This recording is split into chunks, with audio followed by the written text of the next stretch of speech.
Shut! Hello. Yes, it's been kind of quiet. Good morning. How you doing?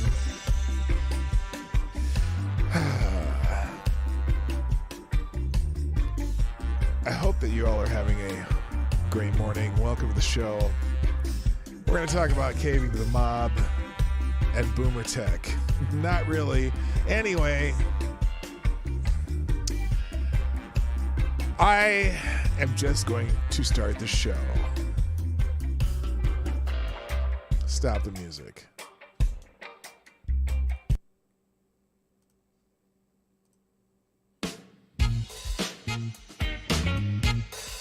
Ladies and gentlemen, coming to you live from the Lucky Dog Studio in a hidden location somewhere in the upper Midwest of the United States of America, it's a brother making his own way but with all the wrong opinions. Welcome to the Morning Night Live with your host, yours truly, P. Dog Night. Yeah, I'm the captain now. Good morning, everybody. Stop the music. Welcome to the Morning Night Live. I'm your host, Marty, also known as P. Dog Night on the internet, also known as Boomer Tech Miracle. That's going to be my new name. You know how, remember, what was that dude's name that played for the Lakers? And he changed his name to Meta World Peace. I'm gonna change my name to Boomer Tech, whatever I just said earlier. Anyway, welcome to the show. I'm happy you're here. I'm happy you sat through the silence and got through it. Sometimes I'm just a moron. What the hell did I do there? Jesus. Let's fix that. Hi. Welcome to the Morning Night Live. I'm your host, Marty, also known as P. Dog Night on the internet. And welcome to the P. Dog Night channel on this 21st of July, 2022, where sometimes I just don't have my shit together. So I'll just admit it. I don't care. I'll make sure I don't do this tomorrow. I won't have as many things to click as I do on this particular setup. I got a lot of things to click. I should streamline some of these choices, but I don't like when I play the intro, I have to mute it because it makes that echo sound. And when I'm, as long as you can hear me now. Anyway, thank you, GunFox61. You are the new Streamlabs Superstar sponsor of the day. And it's only because you thought it'd be funny to say the following. It's a reggae day. Let's do this. Maybe. GunFox61 with a $4.99 who says, how many boomers does it take to turn on the sound? 3. 1 to notice it, another to agree, and a third to read the how-to guide. Yes, Gunfox, you are one brilliant MFer and a fantastic administrator of the Discord server. Make sure you hit the Discord server, and there's always a bunch of news and stuff in there that Gunfox puts in there. Turn that music off. Okay, the other part is my mouse is not working. I just need a new mouse. That's all there is to it. Anyway, I hope you're having a lovely day. I am, so except for that little issue I had a bit earlier. I have my coffee, which is probably, I haven't drank much of it though. That's part of the problem. I'm going to drink some right now. Then I'm going to say hello to you in the chat, and then we're going to get it started because I got a lot of stuff to go through today. And I'm going to try to get through it for once. So, hey, there you go. Anyway, first in the chat today was our friend Tyre Alexander. That gets the bell. Yes. Well done, Tyre. You were the first one here. Avocados Diablo, a very, very close second. Also, good morning, GunFox61, who we just met through chats galore, and he is the superstar sponsor of the day. So far, Mike Savage is here. Blarg. Good morning, Neon Leon. I said advocates. I'm repeating myself already. Unfair Ophelia, what's up? Good morning also to Rotten Corpse and Nomad. Stop. Hammer time. Also, good morning, Aaron Meredith, Jim Beam, Somnambule Nation, Hate Campbell, one of the original viewers of the Morning Night Live. Welcome back. Also, John Migd is in the house. Select a boy. Yeah, also, boy. good morning to Damian Gershwin. Look at that big ass. Look at that big juicy Latino ass. You must be. Is AOC in the house? No, can't be AOC because her. Dude, I don't know. That guy, and I mean, it was cute. The guy doing the smart ass thing at the Capitol building and AOC getting all bent out of shape about it. But that woman don't have no. She don't have one. I'm sorry. I'm just being real here. Also, good morning to who else is here? I know there's a bunch of people here. Your chat is going like crazy. Jedi Ghost Bears in the house. Nice to see you. Also, Melly D's here. Hello, Melly. Nice to see you. Let's see. Is that FX is in the house? Nice to see you too. I think I got about everybody. Anyway, I'll figure it out eventually if I didn't. Welcome, and let's get it going. Now, last night, I was about to hit the hay, but that pillow was heading toward my face as I was coming down, and I happened to pick up my phone just to check some things and see if there's anything I should bookmark on Twitter. And boy, oh boy, oh boy. Okay, what are you doing, Damian? Anyway. So AWOL, what's up? Nice to see you. Man, it's been a long time. Nice to see you.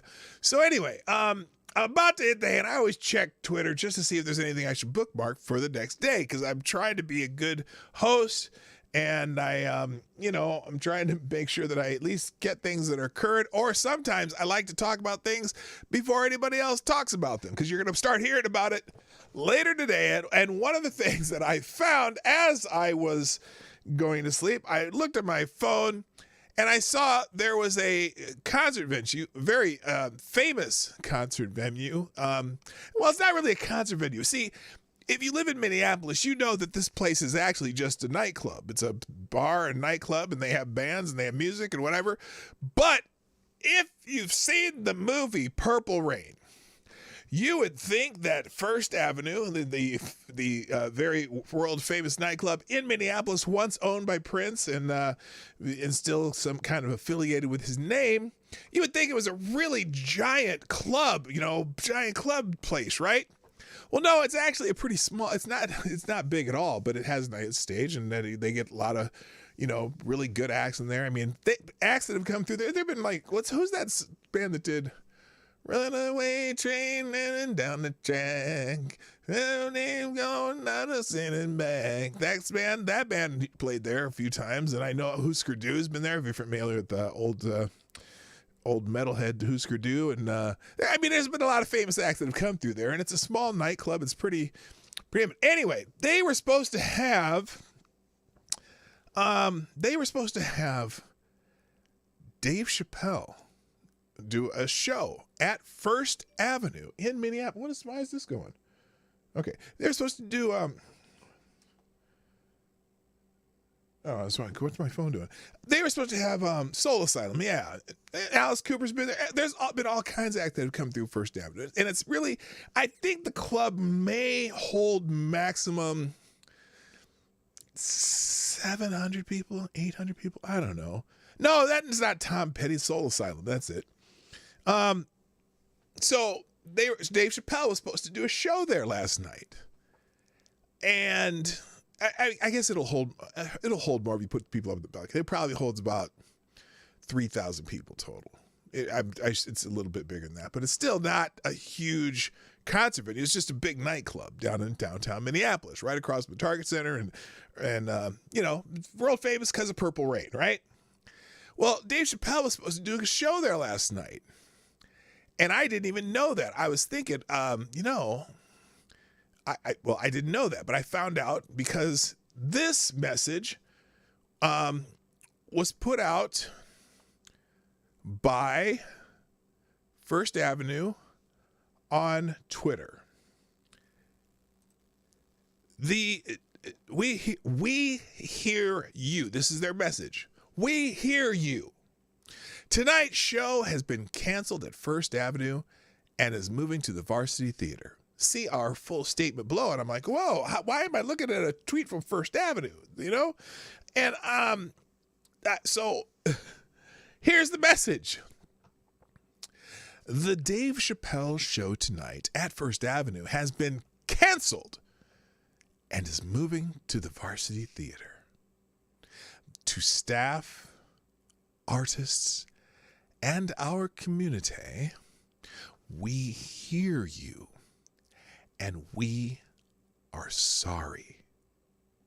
We know we must hold ourselves to the highest standards, and we know we let you down. We are not just a black box with people in it. We understand that First Avenue is not just a room, but meaningful beyond our walls. The First Avenue team and you have worked hard to make our venues the safest spaces in the country. And we will continue with that mission. We believe diverse voices and the freedom of artistic expression. We believe in diverse voices and the freedom of artistic expression. But, okay, hold on. Soon as they said but, that means just all the other shit we said before means nothing. But in honoring that, we lost sight of the impact this would have. We know there are some who will not agree with this decision. You are welcome to send feedback. If you are a ticket holder, look for an email with that information on your tickets transferring to the show at the Varsity Theater. Now, first I'm going to read you what Glenn Greenwald had to say about this, and then we'll look at the New York Post article, I'll give you my 2 cents. Yes, cowards. They are cowards. FTG, First Avenue. But apparently their employees were all pissed because, Dave Chappelle makes some jokes about the people that you cannot joke about at all. Good morning, Chauncey Stewart. And that has no reference. There's no reference whatsoever. Anyway, he made some jokes. Here's what Glenn Greenwald said. This theater in Minneapolis. Now, it's funny because something that I just figured out about this, too, as I listen to people who are responding to this, because a lot of people are talking about this, it's very high up on the up on the Twitter trends today, Dave Chappelle and whatever. One thing I've learned is that people who are talking about this have no idea what First Avenue is. I find it funny. They keep calling it a theater. And actually, First Avenue is just a really big bar with a stage and a dance floor. It holds a lot of people, and sometimes they'll hold, they have a lot of national concerts and comedians and shit like that there. But it's not a theater; it's a bar. And I don't know if it's because of Purple Rain that everyone thinks it's a giant theater or stage or whatever, because it's not. It's really not very big at all. But Glenn Greenwald says, this theater in Minneapolis booked and promoted a live show by Dave Chappelle. Activists objected, demanding they cancel it because the show, quote, harms them and puts them in danger. Dangerous.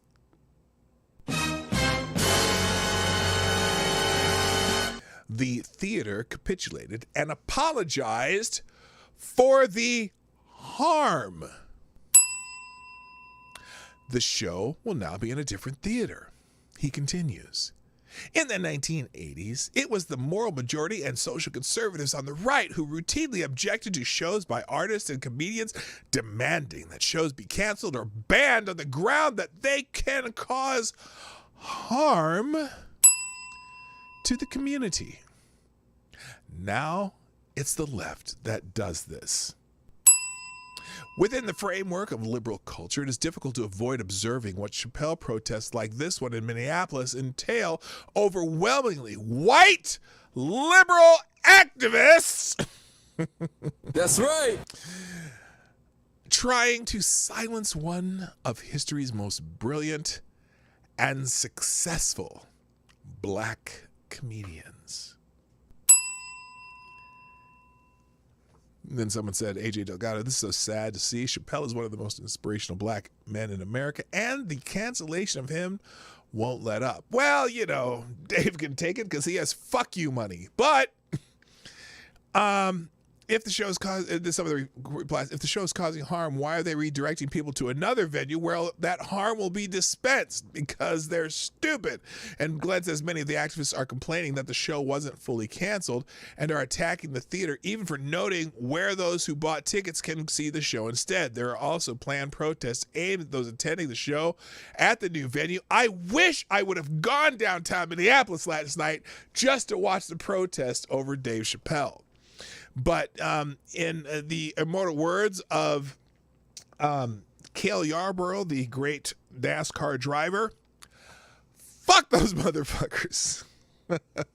I just can't believe it. Here in the New York Post has the article, Dave Chappelle's Minnesota Comedy Show will go on to Wednesday night, just a different venue, just hours ahead of the controversial 48-year-old funny man set. The First Avenue concert venue in Minneapolis announced that the show would be moved to the Varsity Theater, also in that city, where Chappelle is also scheduled to perform on Thursday and Friday. Oh, I may have to go downtown Thursday night. Tomorrow, it is Thursday. That's today. I might have to go. I want to go see the protest. Anyway, Dave, I really might do that. I might go get some footage tonight. Because I'm going to be out of town Friday. The Dave Chappelle show tonight, First Avenue, blah, blah, has been canceled, blah, blah, blah. We already know that. We read all that. This message is so... Let's go. I want to go through this message again because it's just some pussified shit. I just can't believe it. Let's see. Now, statement continued, First Avenue, blah, blah, blah. Note also acknowledged that some will not agree with the decision, and they are welcome to send feedback to the venue. I encourage people to send feedback to the venue. The Varsity Theater, meanwhile, posted its own announcement on Twitter Wednesday evening, saying that all First Avenue tickets will be honored, and they highly recommend that audience members arrive early.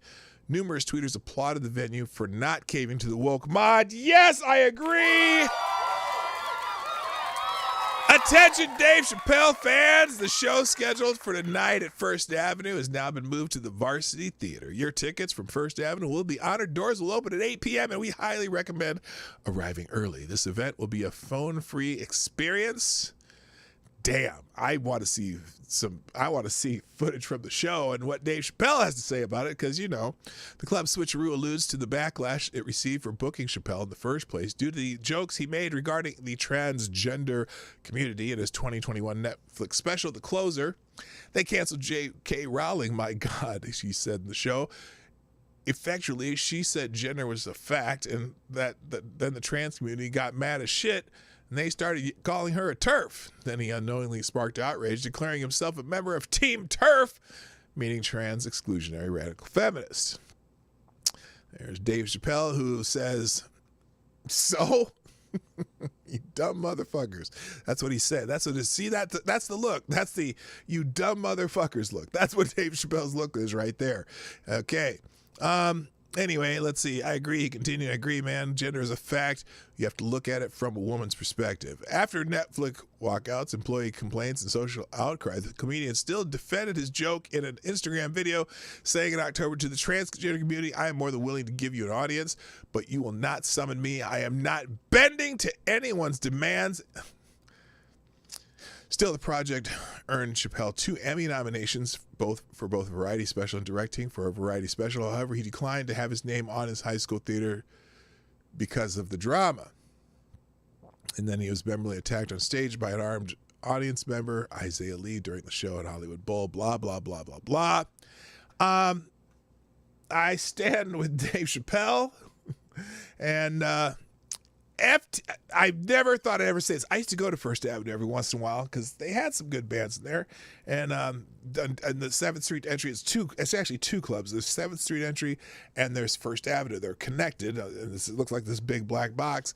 And the 7th entry usually had more like punk bands and shit. And then First Avenue had feature bands, and it's a big ass club where you can drink and have fun and dance and whatever. And it was a fun place to go. I didn't go there a whole lot because there were better bars in Minneapolis, and First Avenue basically got its buzz from tourists. But there's a lot of regulars that go there, especially 7th Street Entry, because that was kind of the punk scene back in the 80s. So anyway, 80s and 90s, I should say, because I didn't move here till 1989. But anyway.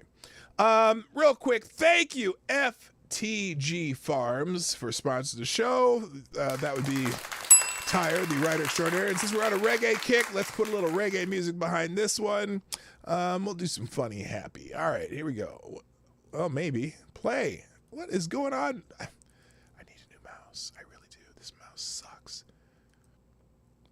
Either that or I'm just stupid. What is going on here?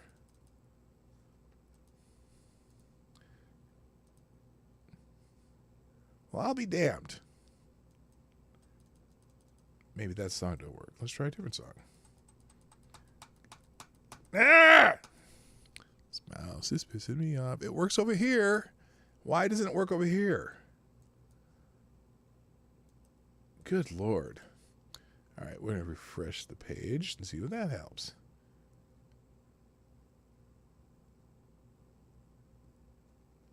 I don't get it. All right, whatever. Anyway, Tyre Alexander, thank you for FT. Oh, I'm sorry, not Tyre Alexander. This is FTG Farms Inc., one of our great sponsors of the show, who says, in partnership with P-Dog Night, we bring you FTG Boomer.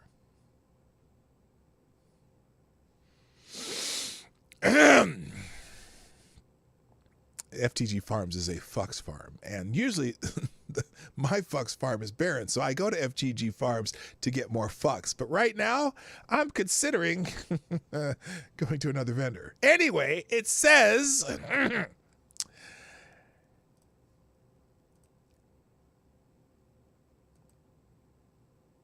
Oh, this is weird.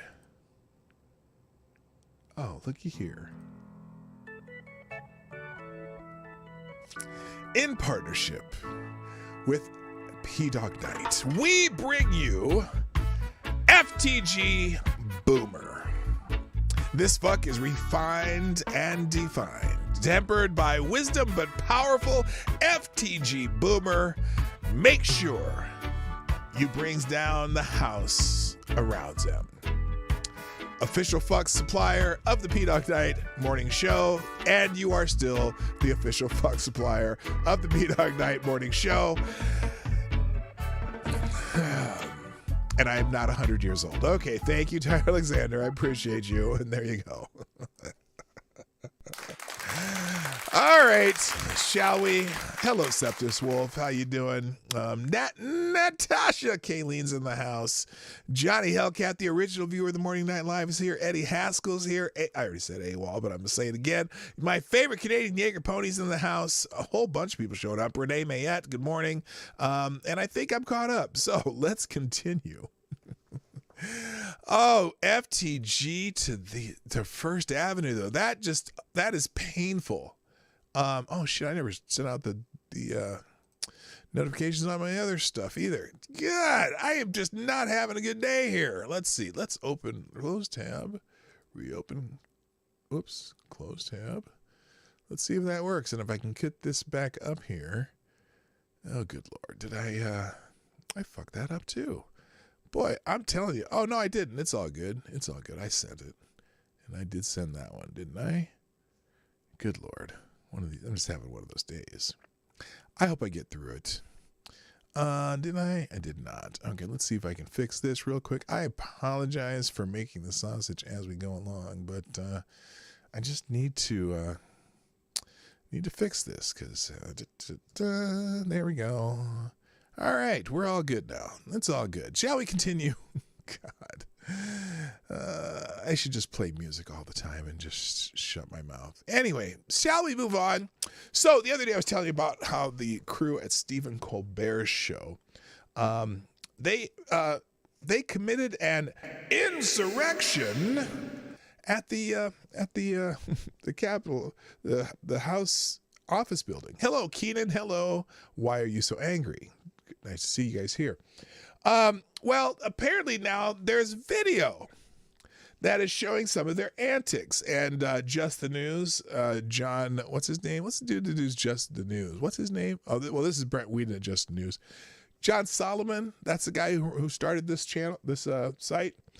Well, at Just the News, they have some footage of the jackholes from the what is it, the Late Show? Is that Colbert Show? Is the Late Show? Whatever that is on CBS. Video shows members of Stephen Colbert's team within the Congressional Office Building prior to their arrest for unlawful entry on June 16th. Capitol Police arrested 9 individuals associated with comedian Stephen Colbert on the 6th floor of the House Longworth Office Building, which sits across from Independence Avenue from the U.S. Capitol. While there, the group pretended to place invitations to a cocaine orgy in an apparent reference to North Carolina GOP Madison Cawthorn's claim he received invitations to such events. Police said the crew was warned several times against trespassing on Capitol grounds, and that a concerned staffer for Representative Jamal Bowman alerted authorities to their presence because their behavior caused him to fear for his safety because they were committing an insurrection. Hello, Richo. Footage of the Colbert's team shenanigans obtained by Just the News shows some of the crew outside of Georgia GOP Representative Marjorie Taylor Greene's office. One individual appears to be hanging a poster outside the Georgia Republican's door, while another films the stunt with his phone. At one point, a member of the crew holds up Triumph the Insult Comet Dog. That dirty mouth puppet! A puppet character that has appeared on multiple late-night comedy programs, including Colbert's Late Show. Federal prosecutors ultimately declined to press charges against the Colbert 9. Oh, isn't that cute? They gave a little cutesy name, the Colbert 9, who Colbert jokingly insisted only committed first-degree puppetry. Well, that's actually some first-degree fucketry, and they weren't supposed to be in there. But because they are friendly with Democrats, they will not be charged with anything because, they, they're shitbags. Your life makes me sad. So here they are wandering around in the building. They're not supposed to be in there. They're committing an insurrection. And there you go. Breaking news. Biden has the Rona. What? Whoa. Hold on a second. We're going to look this up. Is it shocking? Oh, no. That's not, well, okay, hang on a second.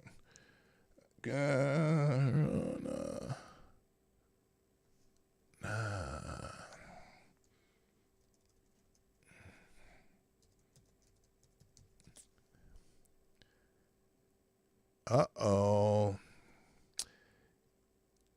Breaking news. Here it is from the AP. This is breaking right now. This is 9 minutes ago. Breaking. President Biden tested positive for stupid 19, underscoring the persistence of the highly contagious virus. The White House Press Secretary Karine Jean-Pierre said that Biden was experiencing mild symptoms and has been taking Paxlovid. Paxlovid? Oh, say the line. Say the line. Oh, because he's vaccinated, he will have milder symptoms and he'll have a shorter whatever. So here it is from the AP. If it ever pops up here, that's fucking mouse. Let's see if there we go. Who else just popped in? Somebody else did. Anyway, I'll see, figure it out. Biden test. Okay, so he has mild symptoms. President Joe Biden tested positive for COVID-19 on Thursday, underscoring the persistence. Okay, we already said that because every tweet has to say the same line as the first line of the story. White House, she already said that. She said Biden will isolate at the White House and will continue to carry on all of his duties fully during that time. He has been in contact with members of the White House staff by phone this morning and will participate in his planned meetings with the White House this morning via phone and Zoom from the residence. Biden, 79, is fully vaccinated. Oh, thank God. In fact, he's had multiple boosters. But anyway, after getting 2 doses of the Pfizer coronavirus vaccine shortly before taking office, the first booster shot in September, and an additional dose in March. Because, that's what vaccines are. There's something that you have to take every, 3 to 5 months so that you can have milder symptoms, and so it'll fully protect you from getting the virus. Oh my God. Good morning. What's her name? And so anyway, thumb up the anus. Yes, well, this is not approved news from authoritative sources, although the AP is an authoritative source. But because if you watch HB, Hard Bastard, not Hard Bastard, it's actually not Hard Bastard. It's if you watch The Soft Gentleman. The Soft Gentleman does only approved news from authoritative sources, also known as ANAS.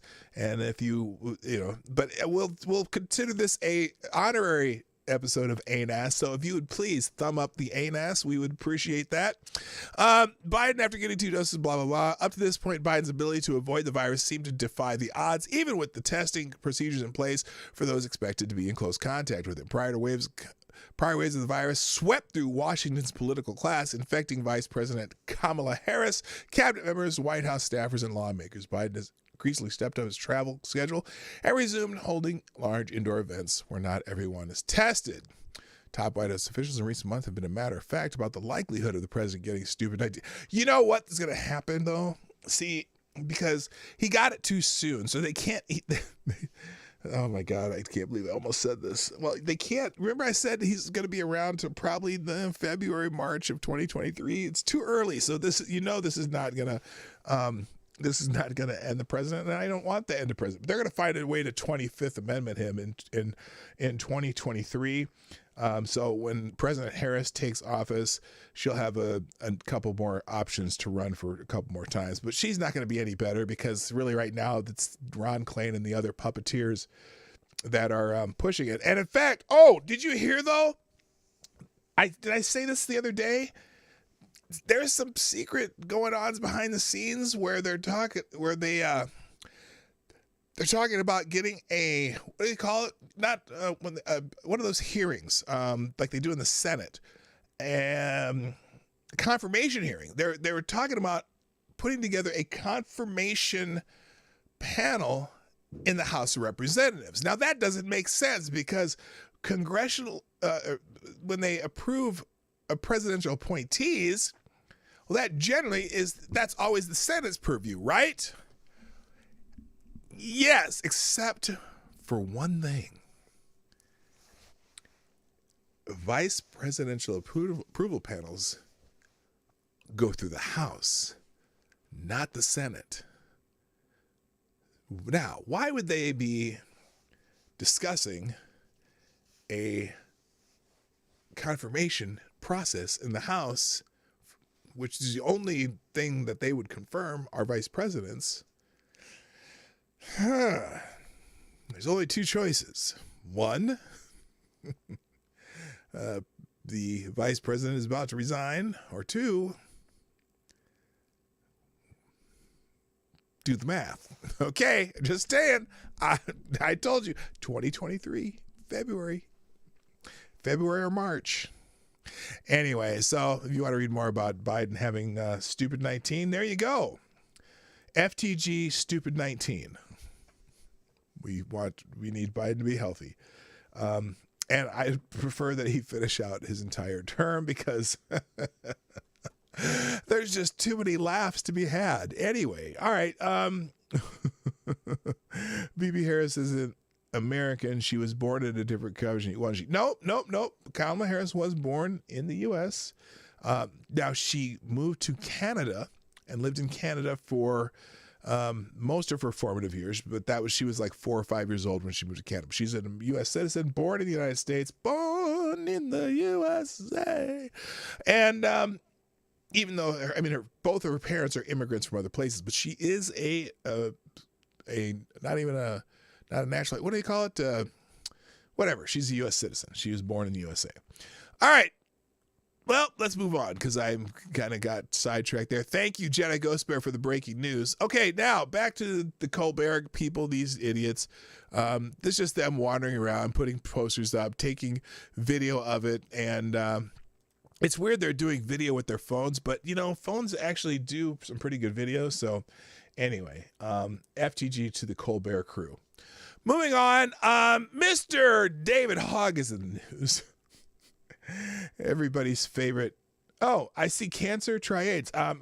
Speaking of cancer, David Hogg is in the news. Hello, Chauncey Stewart. Nice to see you. And fight for our right. David Hogg's in the news. I keep saying it, and I don't get to the point. Apparently, he was forcibly removed from a congressional hearing. David Hogg explodes during congressional hearing, gets forcibly removed by security. This jackhole who at Harvard student because he was such a worthy student in great school, and I can't believe they let this fucker into Harvard. He's stupid. Anyway, far-left anti-gun activist David Hogg erupted during a congressional hearing Wednesday on gun control and was physically removed by security. Hogg's outburst came as the Democratic-controlled House Judiciary Committee debated legislation to ban semi-automatic long guns. Quote, well, here, let's see his outburst. Let's hear it. Here it is. If it'll play, here it goes. Reiterating the points of mass shooters in your manifesto. The shooter at my high school, anti-Semitic, anti-black, and racist. The shooter in El Paso described it as an invasion. Guess what? Those guns are coming from the United States of America. They aren't coming from Mexico. They are not coming from Mexico. You are reiterating the points of a mass shooter, sir. Sir, you are perpetuating this violence. Get your ass out of this hearing. Stop these things now. Go David. And some shithead cheering him on. But anyway, what he was saying is you are reiterating the points of mass shooters in your manifesto. The shooter in my high school, anti-Semitic, anti-black, and anti-race. And race... Really? I didn't hear any of that. Anyway, Hogg fumed at one of the lawmakers. The shooter in El Paso described it as an invasion. Guess what? Those guns are coming from the United States of America. They aren't coming from Mexico. They're not coming from Mexico. You are reiterating points of mass shooter, sir, Hogg claimed. Sir, you are perpetuating violence. Okay, violence. They keep doing it. Saying, learn the definition of violence. You need to stop these things. Anyway, now, apparently Tucker Carlson had something to say about this. Well, let's listen to Tucker. How long is this? Is this pretty long? Oh, this is him talking to Representative Andy Biggs. David Hogg. This is Representative Andy Biggs' tweet. David is a woke radical activist who interrupted a congressional proceeding today by shouting incoherent slurs at me. Okay, well, let's see what. Andy Biggs is the member of Congress whose official business was interrupted by this insurrection. He represents Arizona in the U.S. Congress. He joins us tonight. Congressman, thanks so much for coming on. Thank you, Tucker. I found it interesting that you were making, people could disagree with the point you were making, but it was kind of a logical one. He didn't respond to a single point and just started screaming about racism. Am I missing something? Is that what it was? Yeah, that's exactly what it was. I mean, he's saying that I'm a terrorist manifesto toting conspiracy nut. And the reality is, he wants to get on TV, and he wanted to advocate for a nutty position. And you're right, as a number of us raised, he interrupted our proceeding. And Democrats have said if you interrupt a congressional proceeding, that's the definition of insurrection. And so the police had to take him out. Insurrection! He was invited by the Democrats, that's what I'm informed. And so he's trying to grift on this whole thing, it looks like. And he should probably be brought up in charges. Where is that J6 committee when you need him? He did interrupt an official congressional proceeding. Isn't that insurrection? I'm just saying. That kid, and I know a lot of your colleagues went to Harvard, and a lot of Americans still think it's impressive. At some point, knowing that kid got into Harvard, can we just all admit it's actually kind of a mediocre joke, or no? Yeah, absolutely. Harvard has gone the way of... That's enough. That's enough. We don't need Tucker Carlson shitting all over David Hogg. David Hogg can just shit all over himself, and we'll just let it be. So let's move on. Here's something frightening. Dick Morris, the former Clinton advisor, says Hillary Clinton will be running for president again.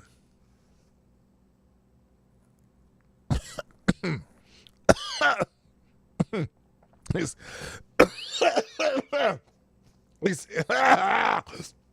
Excuse me. It will be one of the great political rematches of all time. Hillary Clinton will run again for president in 2024 to stop Donald Trump. In fact, events are unfolding just as I predicted in my new book, The Return, Trump's Big 2024 Comeback. He's selling a book, obviously. Increasingly, Democrats and the big media, like the New York Times, know that Biden cannot run again in 2024. He may not make it that long. I share some of the backstories in my book about what his own supporters say about Biden behind his back. It's pretty shocking. These insiders know better than most that Biden's quickly declining mental abilities, coupled with an economy spiraling out of control, means disaster for the Democrats in 24. Already, they are embracing for a GOP tsunami this year, which will sweep Congress, giving Republicans control of both the Senate and the House. As I explained in The Return, the Democrats look at everything through a prism that sees a monster all of the time. His name is Donald Trump. They fear Trump and believe they must stop him at all costs. So here's what will happen. This is Dick Morris predicting what will happen. Hello, Eldritch Catastrophe. Nice to see you. One, Biden will resist, but ultimately have to cave to left-wing and media pressure not to run again. I'm going to take you one further there, Dick Morris. Biden will not be president during the 2024 race. That's my prediction. Number two, Democrats also know Kamala Harris is also a disaster and cannot be their candidate. Trump would easily defeat her. Number three, Democrats, increasingly desperate, will search for a candidate who can both unite the party and stop Trump. They are looking at people like California Governor Gavin Newsom, Colorado's Jared Polis, and Transportation Secretary Pete Buttigieg. With Harris out, a black candidate may emerge. The shortlist includes Senator Cory Booker.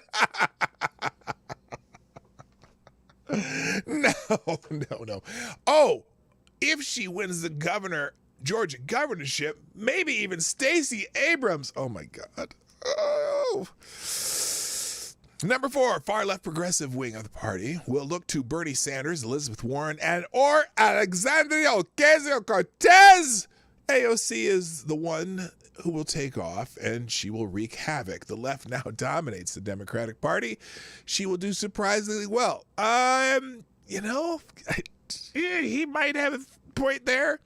Number six, as leftist candidates emerge as frontrunners in the Democratic primary, pressure will grow on Hillary Clinton to enter the race, much like Biden's surprise entrance in 2020. Democrats will see her as their savior. Now that would be, now look, they mean the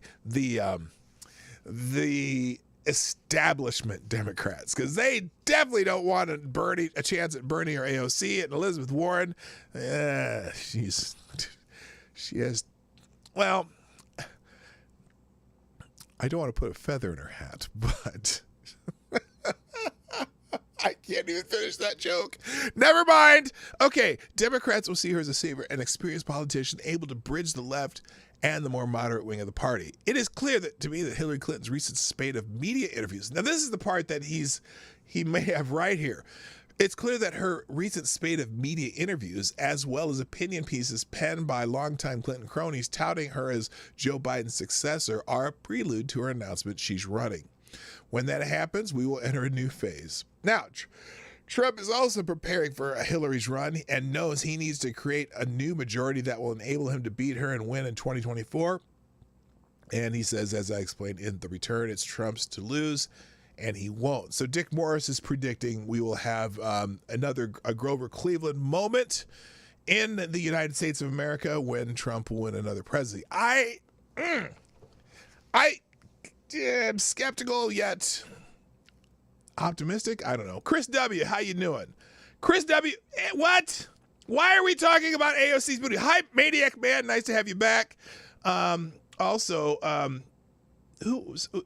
Chris W., AOC's booty is much nicer than Hillary's or Bernie's. Well,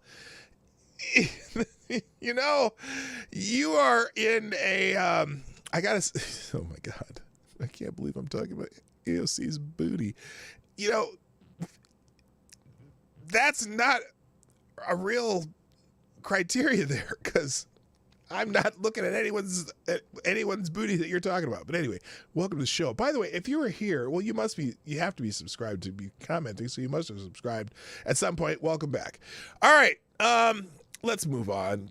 Speaking of buttage edge, Secretary Beat, he had this tweet yesterday that a friend of mine commented on, but I want to just read this tweet. This is kind of one of those let them eat cake moments, and I just want to read this to you.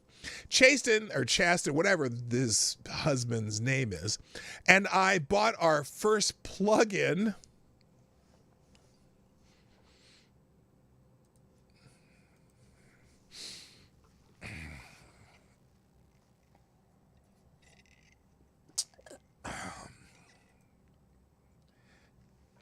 Yes, I'm letting that linger. In fact, I think I need to change. I'm sorry. I have to do this, people. And I'll put the tweet back up. Oh my God.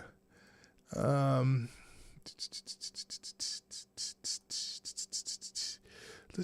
on a minute. Here we go.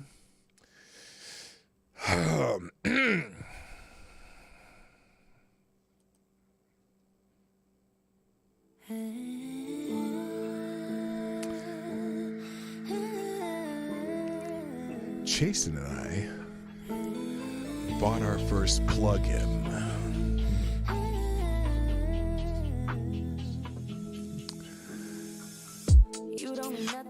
Okay.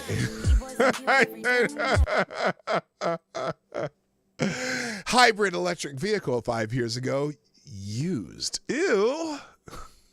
Ew. It cost us about $14,000. We charged it through a regular wall plug in our garage in South Bend. Okay, is that too much information? Who gives a shit where you plugged it in? All you need to say, we bought our first hybrid electric vehicle. Don't care how you plugged it in. Anyway, I don't want to hear about how you plugged it in. I don't want to know anything about how you plugged it in. I'm sorry. I'm just not interested in how you plugged it in there, Pete. Sorry. Let's go back to this. Let me try this again. We charged it through a regular wall plug in our garage in South Bend, and owning it meant we only needed gas for longer road trips, saving us money on fuel. This administration believes every American deserves the option of affordable EV and good charging infrastructure wherever they live and drive, along with great transit and active transportation, of course. We're hard at work delivering this so every household can benefit. So that's the tweet.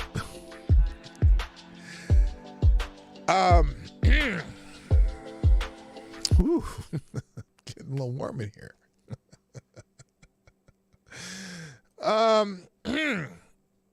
So, Ranting Monkey, our friend that many of you know, said, so, you ran your car on coal and gas. You're a real environmental hero. Ha ha!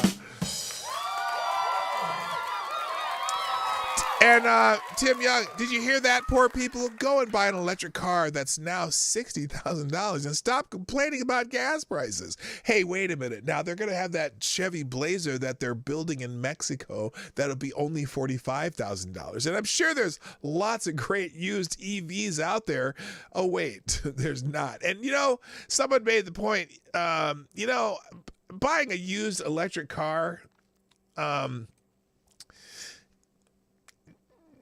is that kind of like buying somebody's used electronics, like I'm going to buy your used stereo system. I just can't, at least with a gas powered car, you can modify the engine and do all this stuff. I don't know. Anyway, so there you go. Let's move on. I thought I'm sorry, that first line, that first line again.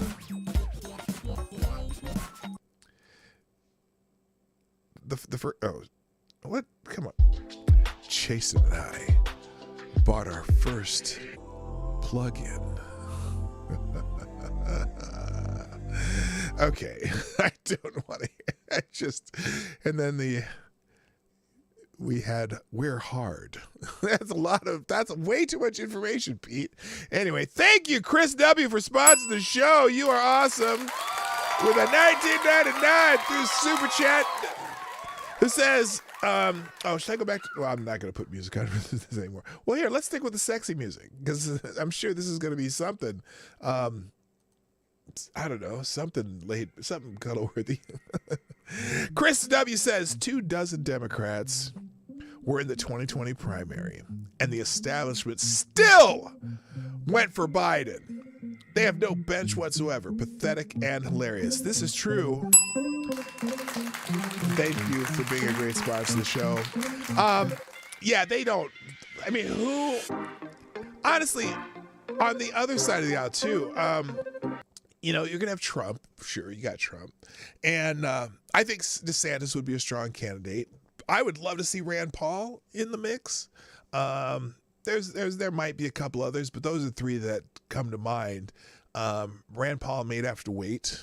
I think, first of all, DeSantis has an advantage of being an executive, and because governors tend to do better than people in Congress. I don't know the last solely congressman, whatever, that made it through that process. But anyway, thank you very much, Chris W. Very greatly appreciated. Very generous of you.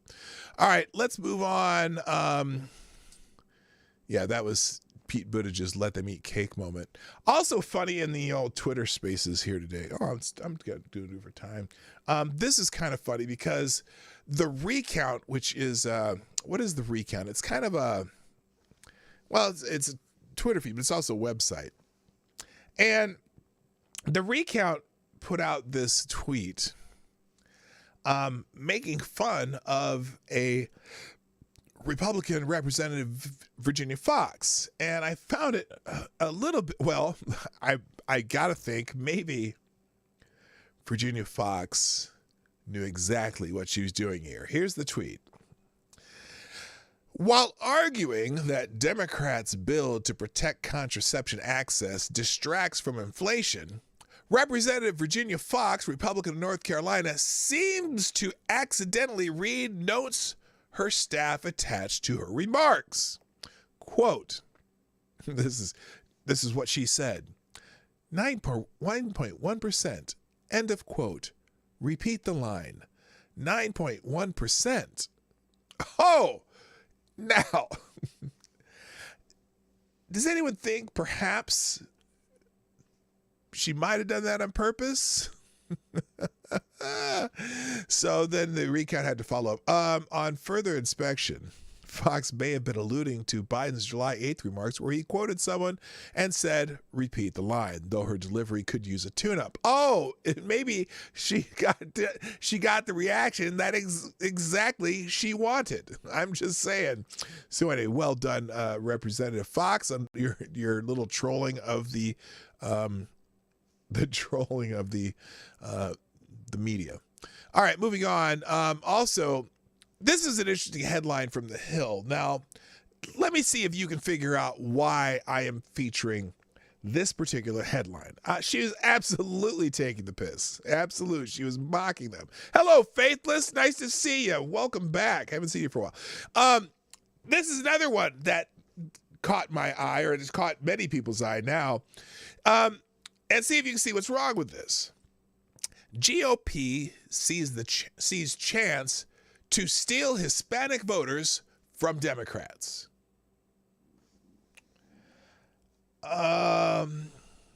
Really?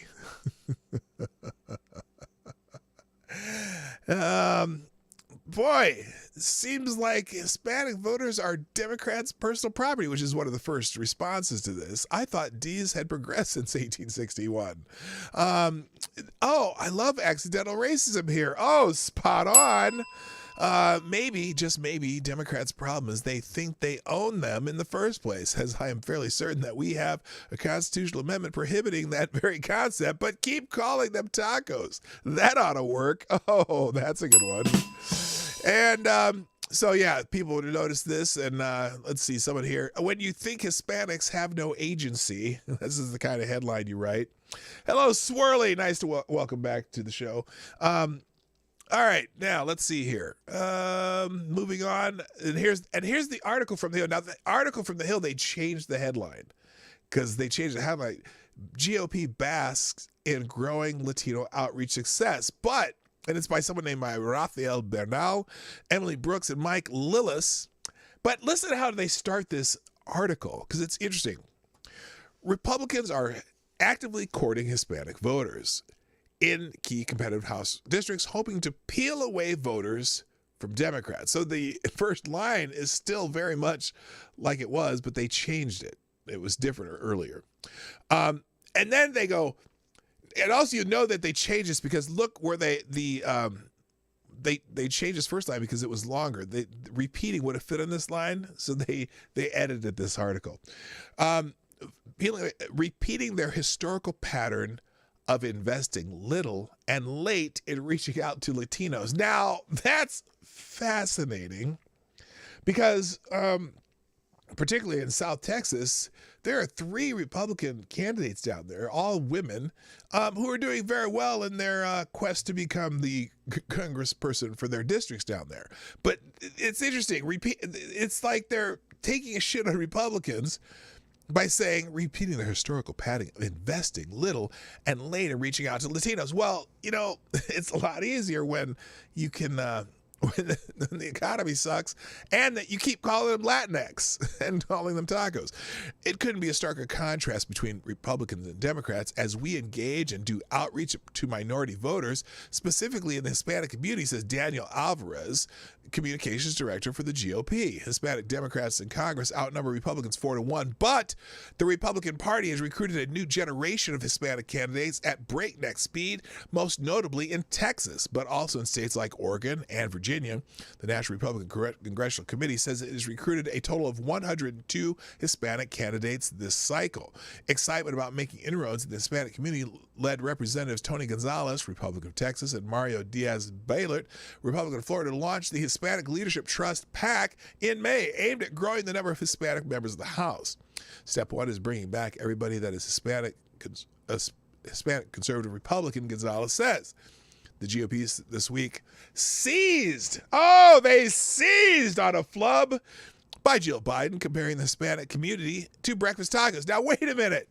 I know that was the National Association of National Association of Hispanic Journalists that actually did that, but then the Republicans laughed at that shit too. Anyway, which the First Lady since apologized for to help fuel Republicans' argument that Democrats are not in touch with Hispanic voters. Well, you know, the Catholics in Hispanic land, the Hispanic voters that have fairly traditional family values and probably aren't trying to do gender affirming care and shit and, you know, don't like being called tacos. Alvarez called the comment disrespectful and argued that it's a window into how Democrats view Hispanics. The Republican National Committee started selling shirts that read, "Not your breakfast taco."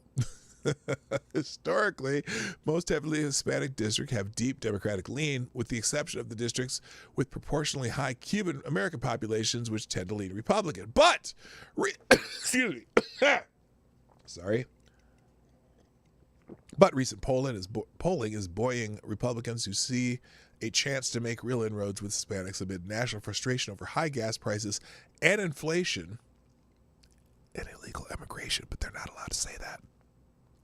Anyway, this tells you a little bit more about it. But I just thought the line, though, this line that they originally had in the article, GOP sees a chance to steal Hispanic voters from Democrats. Oh my God. I didn't know there were big old plantations of Hispanic voters that Democrats own. Never. Now, here, I want you to gird your loins, because this next headline may cause trauma. Well, that's not necessarily trauma. It'll cause amazement. It will cause you to go, have I had a stroke? It'll cause you to wonder, what the hell is happening in this world? I'm just sorry. It's crazy, and you're not going to believe it, and especially the venue in which it is appearing. In the New York Times, a columnist named Brett Stevens has written an opinion piece in which he says, I was wrong about Trump votors. Wow. Oh, what happened there? Anyway, it's not very long, so we are going to go through it. It's not very long, but I got a feeling. Now, the headline again. The headline. We'll just have to see what this guy says. Okay. The worst line I ever wrote as a pundit. Yes, I know it's a crowded field. Was the first line I ever wrote about the man who would become the 45th president. Quote, if by now you don't find Donald Trump appalling, you're appalling. Oh, shit. Now, I didn't find Trump appalling in 2016. But I was not a Trump voter, and I didn't vote for Trump in 2016. I didn't vote for the other fat blowhard in the race, but I didn't vote for Trump either. And that's the way I thought of Trump back in 2016. I just thought, are you kidding me? In fact, I voted for the sweet meteor of death. Did a video about that in 2016. You can go back and watch the video. I did not vote for either of them, but I learned to appreciate Trump because he did what he said, and he said what he did, and he was honest, and he did. I mean, well. He did what he said he was going to do, and I respect that, and the things he did, I agreed with. So I'm like, oh, well, okay, he turned out way better than I ever could have imagined. All right? That's me and Trump.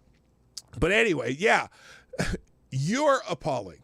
He told people, if you like Trump, well, it's like Joe Biden said, if you can't tell the difference between you and me and Trump, you ain't black. Well, this is worse. You're appalling.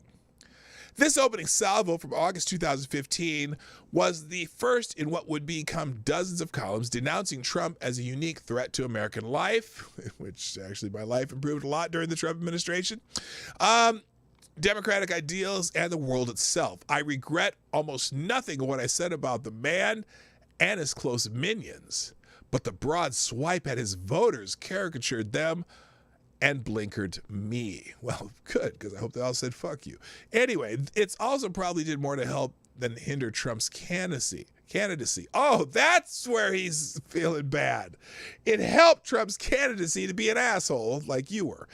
Telling voters they are moral ignoramuses is a bad way of getting them to change their minds. Oh, no shit. What were they seeing that I wasn't? That ought to have been the first question I asked myself. When I looked at Trump, I saw a bigoted blowhard making one ignorant argument after another.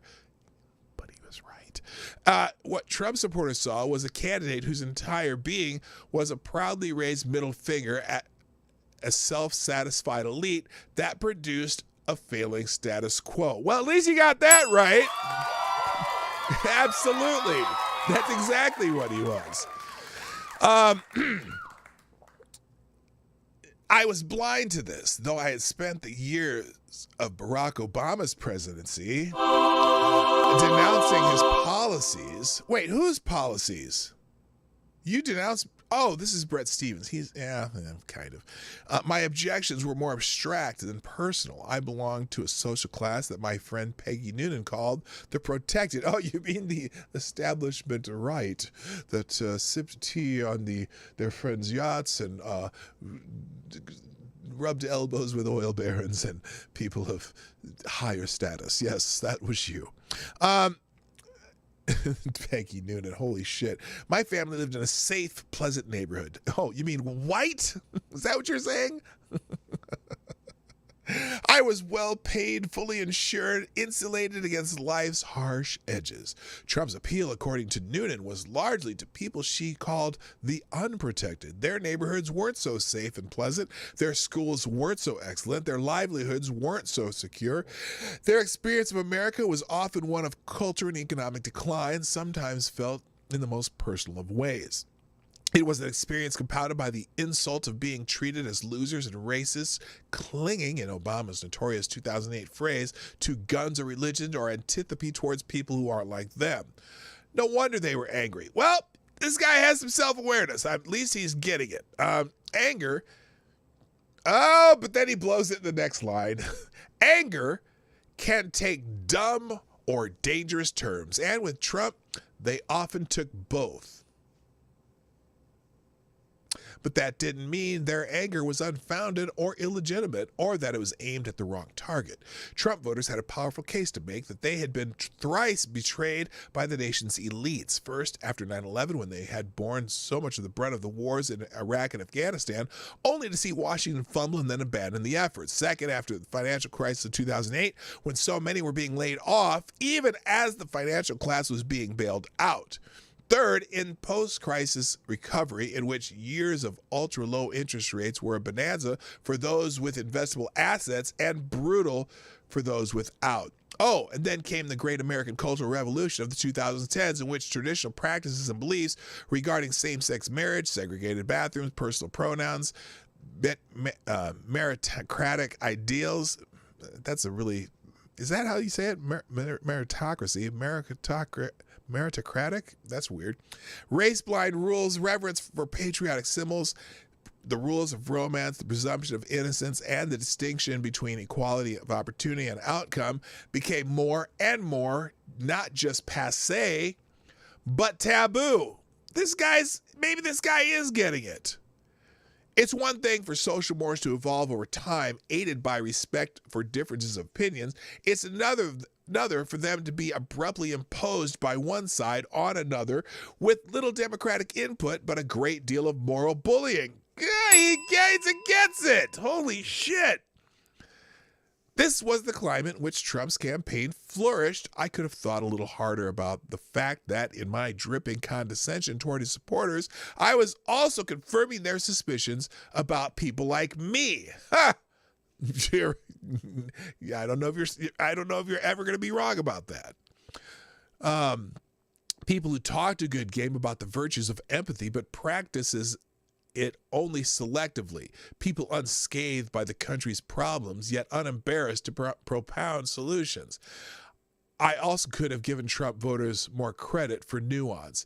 For every in-your-face MAGA warrior, there were plenty of ambivalent Trump supporters, doubtful of his ability and dismayed by his manner, who were willing to take their chances on him because he had the nerve to defy deeply flawed conventional pieties. Nor were they impressed by Trump's critics, who had their own penchant for hypocrisy and outright slander. To this day, precious few anti-Trumpers have been honest with themselves about the elaborate hoax. There's just no other word for it. It was the Steele dossier and all the bogus allegations credulously parroted in the mainstream media that flowed from it. God! This guy is going mea culpa, at least on the voters. Oh my goodness. A final question for myself. Would I be wrong to lambaste Trump's current supporters, the ones who want him back in the White House despite his refusal to accept his electoral defeat and the historic outrage of January 6th? Morally speaking, no. Oh, for fuck's sake. Really? Really? With this president that we have now? Would we be better off? if the guy with the funny hair might have been staying in office over this just dementia-addled, can't even talk.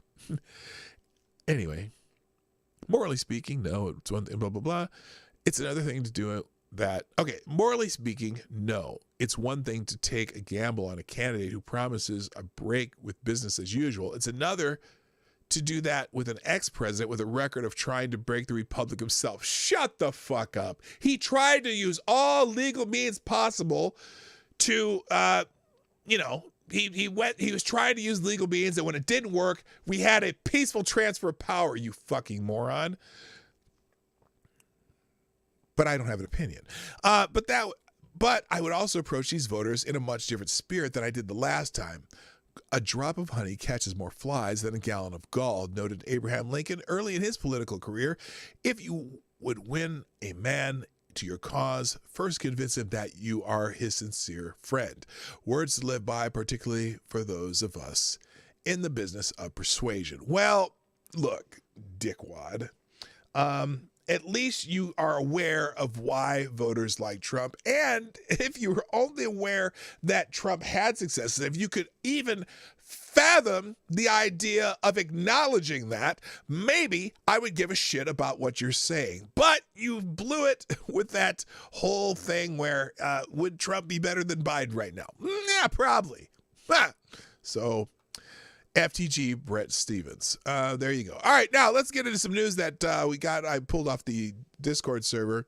And this was already, we already talked about this a little bit because of David Hogg. But apparently, Democrats are pushing for a semi-automatic gun, the first semi-automatic gun ban in 20 years.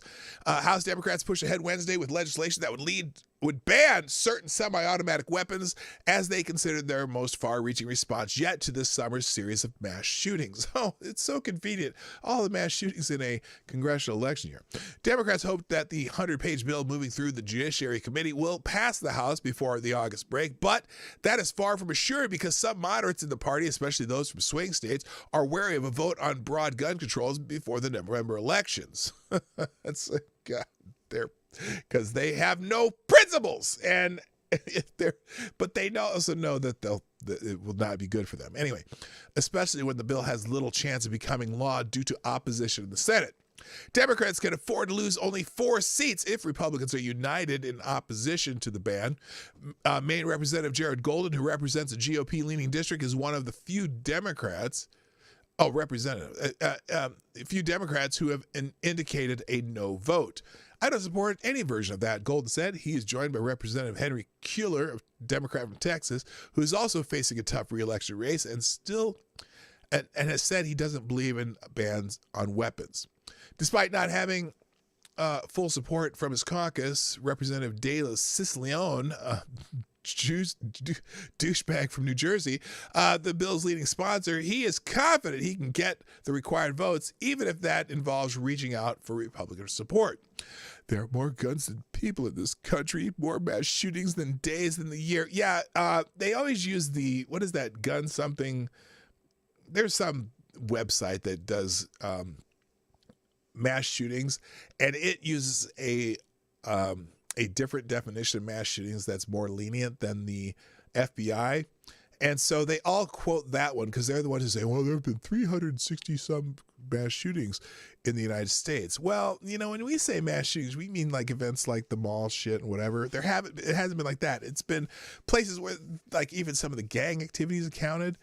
So anyway, the renewed push comes nearly 2 decades after Congress allowed similar restrictions to lapse. The original ban passed in 1994, led by then Senator Joseph Rahim Biden from Delaware, and outlawed certain semi-automatic weapons and large-capacity magazines, exempted an estimated 1.5 million of those weapons and 25 million that were already owned by people in the United States. In the nearly 3 decades since, mass shootings have become alarmingly frequent, with semi-automatic weapons often used in attacks. They're often used in attacks. Are they always used in attacks? Is it the only thing that...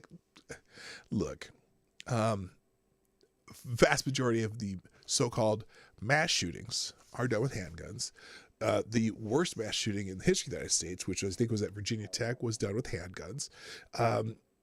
And there's still the amount of crime the amount of people shot by any kind of rifle is fewer than people who are killed with knives or even bare hands in the United States. But whenever there's one of these incidents, it makes national news. Now, I'm pretty sure that these incidents happened in the past, but we don't have the 24-hour news cycle where the powers that be that want to talk about this a lot just constantly put it on TV. And it's not that it makes it any better that they it's like they're almost promoting it, especially in election year, and also at a time when Joseph Rahim Biden is having other troubles. So we need to distract by having this whole thing about weapons. So it's just weird how this works. I don't know. I'm not going to be a conspiracy theorist, but just these guys just popping up out of the woodworks. Where were they last year during the Trump administration? Where were they during the Trump administration? I can think of a couple of these things that happened, but boy, is this just another example of why we shouldn't have Democratic presidents? I don't know. Anyway, they're trying, and that was the hearing that David Hogg was at, that he had his little meltdown, and then they kicked him out of the thing. Now, something interesting about that, because this is, oh, please don't do this to me. Anyway, Senator John Cornyn, who is one of the people who compromised on the Senate, they're putting together. They had this little bipartisan Senate committee, right? They're the in-betweeners that were trying to come up with common ground on what they could do for some sort of gun control. I'll call it gun control. I'm not going to call it gun safety. I'm going to call it gun control. Well, I think John Cornyn is already throwing cold water on this idea. Here's what he tweeted. So-called assault rifles are semi-automatic firearms. Firing mechanisms essentially the same as semi-automatic pistol and shotgun. They should be honest. Democrats want to disarm law-abiding citizens while doing little about crime and undermining the police. So I can't imagine that the so-called bipartisan gun control ideas that were, they kind of agreed on in the Senate, I don't think they're going to go very far in the Senate, the House, from the House bills. And so here, Steve Gudkowski, Punchbowl says Democrats still don't have the votes for the assault weapons ban in the House alone. They don't even have it in the House. Democratic leaders don't have the votes to pass it. We have covered the issue extensively the last few days. Pelosi and her leadership team can only lose 4 votes on the floor, and they can't count on any GOP support, especially for the rule laying out the floor debate. Currently, Democrats don't have enough votes for that rule. There's already 4 Democrats expected to vote against the bill: Representative Jared Golden, Henry Keller, whatever, Kurt Schrader, and Ron Kind, and several other Democrats, including Holleran and Representative Vicente Gonzalez, remain undecided or non-committal. So, and voter Democrats are especially probably not going to vote for it because they got to get reelected. So, moving on.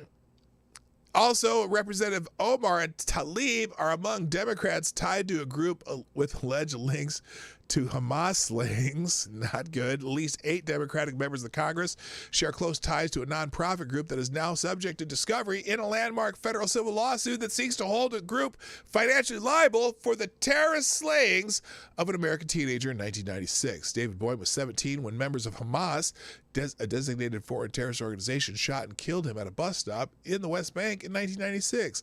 Boyd's parents successfully sued a network of American-based Palestinian nonprofit groups in federal court for financing the terrorists that killed their son. A federal judge ultimately awarded the family a $156 million judgment under the Anti-Terrorism Act following a jury trial in 2004. But the group never paid up. Shortly after judgment was levied, the group claimed they were bankrupt and went out of business. One of the groups, the Holy Land Foundation, had its monetary assets seized by the United States, and 5 of its leaders were sentenced to decades in prison in 2008 for providing material support to Hamas. That's where American Muslims for Palestine, an Illinois-based nonprofit group that has since developed close ties with influential Democratic lawmakers such as Representative Rashida Tlaib, who's not a Democrat from Minnesota. I don't know, they fucked that up. It's actually Representative Ilhan Omar. Anyway, came into play. The Boyne family alleged in a follow-up lawsuit filed in federal court in 2017. AMP and its fiscal sponsor, Americans for Justice in Palestine Educational Foundation, together are the alter egos of the two shuttered groups that were found liable for killing Boyne and the Boyne's family's the family's lawsuit alleged. To make a long story short, this new group that they renamed themselves basically has very strong ties to Rashida Tlaib and Ilhan Omar. So it's because they give money to her now that apparently they gave money to the other group. You can read the rest of the article, but that's the point of the article. Moving on, because there's a couple more here. California's answer to gun violence. This is from Time magazine. California's answer to gun violence could be a model for the entire country. Really? The state with the strictest gun laws, but also the most mass shootings. Of course, it's due to population, but gun violence in the U.S. is currently a public health crisis. You know why they tell you that? Hello, Jay Parlin. You know why they say that, don't you? And Fox B2, what's up? The reason they say that, because if they can declare it a public health crisis, then the executive branches of states or the executive branches of the federal government can impose rules like they did for Stupid 19. So if they can call it a public health crisis, then they can try to impose some shit with some unelected people telling you what the fuck to do. Which to them, I say, fuck you. In 2020, the most recent year that data is available, more than 45,000 people from gun-related injuries. Oh, it's funny. Okay, that... You know when they make a blanket number like that, do they include how many of those are self-inflicted gun-related injuries? Gun-related injuries, too. Interesting. That's a 14% increase from the previous year, a 25% increase from 5 years ago, and a 43% increase from a decade ago. As the numbers climb nationwide, California has a completely opposite trend for more than 20 years, except for 2 years during the pandemonium. The Golden State's rate of firearm violence has consistently decreased. California has one of the lowest firearm mortality rates in the country. Its residents are less likely to die from a gunshot than almost anywhere else in the country, and are 25% likely to die in a mass shooting. Now, they forget, though, when they do these stats, that if you took out the gun violence, I think it's like 5 cities. If you took out the gun violence in 5 cities, I think it's like Chicago, Baltimore, Atlanta, New Orleans, and New York. I think those are the 5 cities. We would have probably the lowest, one of the lowest murder rates in the world. Those cities could greatly increase our numbers on certain things. Anyway, California's present situation is a sharp contrast to the late 80s and early 90s when the state experienced a high rate of gun deaths. Gary Wintemute, an emergency room physician and firearm violence researcher at the University of California, Davis, credits California's success in reducing firearms violations to legislation that the state has passed over the years. California disrupted the manufacturing of cheap guns within the state, closed private sales loopholes, and restricted gun ownership to those convicted of a violent misdemeanor crime. One of the mechanisms by which California's laws produce their efforts. So this is a Time piece basically calling for California-style gun control. It's pretty obvious. And it just comes at a time when all of a sudden they're always talking about all the shootings. But you notice how they don't talk about them too long. And, I got a question. So remember this mall shooting the other day? And the Good Samaritan guy, they were calling him a Good Samaritan, which apparently the people on The View don't like. We've been hearing about the Good Samaritan, right? Have any of you seen any? Because the other shooting in Uvalde, we see the picture of the guy, the kid, and they don't talk about him a lot, but at least they show the picture and talked about him. And the other one, the parade guy, they know about him. We haven't heard much about this shooter in the mall that the guy took out. Haven't heard about his motivation. Haven't heard anything about it. Anybody? Has anybody heard much about that? I'm not sure. I haven't heard anything about the dude. Nayela, how are you? Welcome to the show. So I'm absolutely curious as to why they don't talk about that guy. Now, I don't. Here's the thing. I don't agree necessarily with spending a lot of time making anyone famous over their terrible acts of violence, but it's always the spidey senses always come up when you don't hear anything about the attacker. So I'm just curious if they know something about him that they don't want to promote or what. All right, I'm going to finish up here with a couple articles. In the ones that I'm not going to get to today are these. Parents slam drag queen library tour, but organizer hits back and accuses far-right neo-Nazi group of block booking 2,000 tickets. Parents have voiced alarm over events at public libraries for children hosted by drag queens. Drag Queen Story Hour UK will hold nearly 70 classes for 3 to 11-year-olds in the summer tour. Oh my God. But parents have been block booking tickets to stop them from going ahead. So people have been buying out the tickets apparently, and so they're pissed off about that. That's what's happening in England. In the Daily Caller today, View hosts spar with conservative guests. I won't talk about this tomorrow because I have a guest tomorrow. But I'll leave these articles up. But the ones I wanted to get to were these two. So a judge has blocked Joe Biden administration directive on transgender athletes in bathrooms. So the Biden administration started trying to do some directives on Title IX, or trying to use Title IX because they want to include transgender gender identity in Title IX. Well, a federal judge in Tennessee has temporarily blocked Biden administration's directive allowing transgender workers and students to use bathrooms and locker rooms and join sports teams that correspond with their gender identity. Judge Charles Ashley Jr. of the Eastern District of Tennessee ruled on Friday that the administration's directive would make it impossible for some states to enforce their own laws on transgender athletes' participation in girls' sports and access to bathrooms.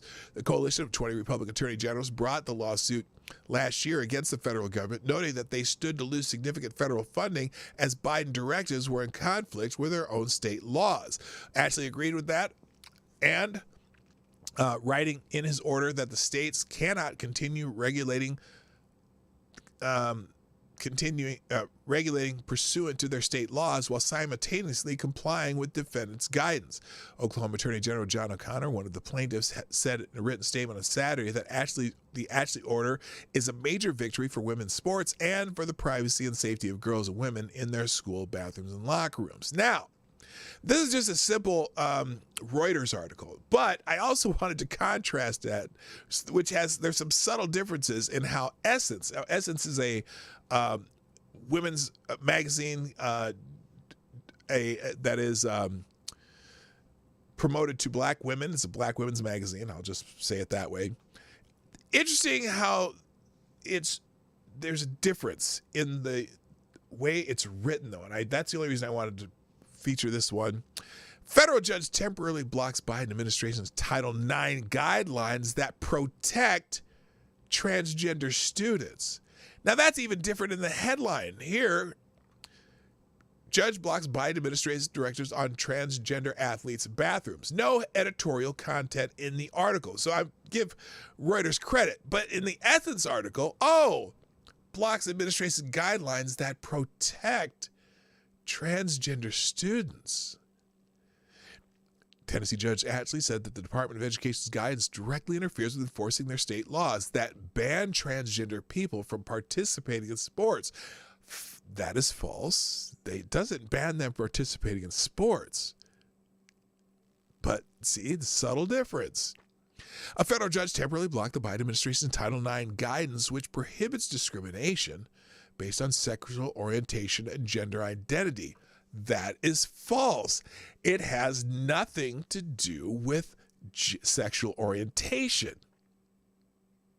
Again, Eastern District of Tennessee Judge Charles Ashley, who is a Donald Trump appointee,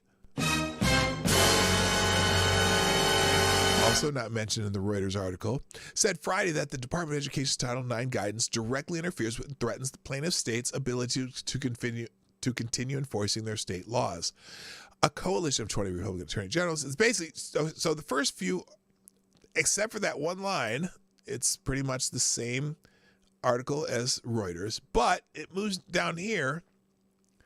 As it currently stands, plaintiffs must choose between the threat of legal consequences, enforcement actions, civil penalties, and the withholding of federal funding, or altering their state laws to ensure compliance with the guidance and avoid such adverse action, Judge Ashley wrote in the lawsuit. Former Tennessee Associate Solicitor General Sarah Campbell, who is now on the Tennessee Supreme Court, argued in November that the Department of Education's guidance, which was issued last year, rewrote the federal anti-discrimination laws they enforce, and that states' sovereign authority to enforce its own legal code was directly injured as a result. More than a dozen states, including Arizona, Oklahoma, Louisiana, and Florida, have passed laws banning transgender athletes from participating in school sports teams that align with their gender identity. Well, she just contradicted herself. She said didn't allow them to participate in sports. Of course they can participate in sports. It just has to be in their own sex category. Their physiological sex or physiological genders, and some people use those interchangeably. We're disappointed at outrage. Then they feature what the people against it say. We are disappointed and outraged by this ruling from the Eastern District of Tennessee, where in yet another example of far-right judges legislating from the bench. The court blocked guidance affirming what the Supreme Court decided in Bostock versus Clayton County, that LGBTQ plus Americans are protected under the existing civil rights laws. Joni Madison, interim president of the Human Rights Campaign, said in a statement. Far-right judges legislating from the bench. Didn't Joe Biden just legislate from the executive office without getting a congressional law passed? There's no bill on this. This was Joe Biden just the administration changing guidance. So apparently they shouldn't be legislating from the executive branch either. Nothing in this decision can stop schools from treating students consistent with their gender identity, and nothing in this decision eliminates obligations under Title IX or students' or parents' abilities to bring lawsuits in federal court. Madison continued, HRC will continue to fight these anti-transgender rulings with every tool in their toolbox. So it's just interesting how two different venues can write the same story, and you can kind of tell what their bias is. Well, actually, the Reuters tried to stay very neutral. They did a pretty good job of it, but clearly Essence has no neutrality in this, and I'm not sure why. Why is Essence so? I don't know why Essence needs to have more black men become women. I don't know what. I'm just saying. Anyway, let's call it a day. Thank you, Kieran, for sponsoring the show with a dropped a 5 spot and no message, but that's okay. You know how much I love you, Kieran. You're awesome. And also, good morning, Anna Lynn. But okay, guys, I gotta go because I'm late. I haven't kept track of time very well. Hey, y'all, do me a favor. Hit the like button while you're thinking about it. 36 people here right now, 29 likes. I know there's more people that have been through. And if you are watching a replay, put a comment in the comment section. Share the stream before, during, and after the show. Every time you come here, just share the stream. I've had a few new people just because you guys share the stream. And then also, if you want to sponsor the show 24 hours a day, you can go to pdognight.live and go through Streamlabs. That's the Streamlabs link. Or if you want to do YouTube Super Chats, if you don't mind giving Susan 30%, I'll take the remaining 70% and I'll take the money and run. Anyway, besides, that helps. It helps offset the time and effort I put into the show. And I appreciate you who appreciate that. But also, this show is always free. So y'all who come in the chat and have fun and listen and talk to each other. And I didn't mean to ignore you today, but I was just pretty stuck in these articles. But I appreciate everyone who comes here on the daily, or people who come here occasionally, or people who lurk in the background, or people who come here once a month. If you enjoy the show and you are here, I appreciate you, and thank you very much for being here. So, I got to call it a day. Tomorrow, we'll have Gabs Clark. Now, Gabs Clark is one of those parent crazy, on the terrorist watch list by the Justice Department parents who don't want to hear no more yakety smackety from these school systems who are trying to indoctrinate their kids in shit like CRT and trans activism and shit like that. And she will be here tomorrow. She's a true activist. She goes and talks to school boards. We got some video of her doing that. And we're going to have a really good show tomorrow. She's awesome. And I may not get a word in edgewise though, because she has a lot to say, and every word I appreciate. So if I can just sit the whole show and just listen, it may be that, because she's got a lot to tell you. Plus, she's got an event coming up that we'll talk about. It's kind of an internet event, but she's going to talk about how to fight indoctrination. Part of her story is that one of her kids got caught up in the CRT bullshit, and one of her kids got caught up in the trans bullshit. She had a daughter who they socially transitioned without her permission, without her knowledge, until she found out. And I would have not wanted to have been in that whirlwind, but she got her daughter back and got her the help she needed, and turned out she really wasn't trans. So it's one of those things. Anyway, that's tomorrow with Gab Clark. That's it for today, people. I gotta go. I really do gotta go. My name's P-Dog Knight. I'll update the link down there with the articles from today. I'm P-Dog Knight, and I'm out of here. Bye-bye. Hey, this is P-Dog Knight, and thanks for watching today on the P-Dog Knight channel. If you have an observation or remark you'd like to make about this video or my channel, I absolutely welcome you to write it in the comment section down below. I really look forward to hearing from you. And before you go, if you like what you saw but you're not already subscribed, please make sure you hit the subscribe button and definitely click that bell that pops up afterwards so you'll be notified when I post new videos or when we go live. I broadcast my live show, The Morning Night Live, Monday through Friday at 10 o'clock Eastern, 9 o'clock Central. A special thank you to all the supporters of this channel who share our videos on social media and who make donations through Streamlabs, YouTube, Venmo, and Cash App, which are all linked in the description down below. Thanks again, and until next time, I'm P-Dog Knight, and I'm out of here.